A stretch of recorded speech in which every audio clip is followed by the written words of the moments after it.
Déesse du savoir et de la musique, la déesse Sarasvata est l'épouse de Brahma, le dieu de la création, mais elle peut aussi parfois être présentée comme sa fille. En effet, selon certaines sources, Brahma se serait divisé en deux parties, mâle et femelle, pour s'éprendre ensuite de sa propre féminité, à la fois sa fille et son épouse.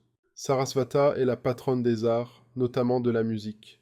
Déesse de l'éloquence, mère de la poésie, considérée comme l'inventrice du sanskrit et du système d'écriture Devanagar, elle reprend en grande partie dans l'hindouisme les fonctions de la déesse védique Vak, la parole. Elle incarne la connaissance et la pensée créatrice. Dans le RG Veda, Sarasvato, doué de flots, est aussi un fleuve du nord-ouest du monde indien, aujourd'hui disparu du fait de l'extrême aridité de cette région. Elle est le plus célèbre des 25 cours d'eau mentionnés dans les Védas, et son nom sert aussi à nommer toutes les autres rivières divinisées. Elle est associée à la fertilité et à la fécondité, ainsi qu'à la fonction de purification. Ses flots puissants se meuvent en rugissant.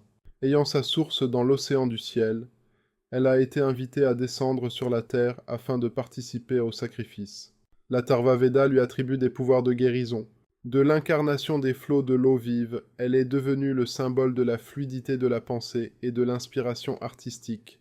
Sarasvata est souvent représentée majestueusement assise sur un hamsa blanc, une oie sauvage, jouant de la venna, une sorte de luth indien.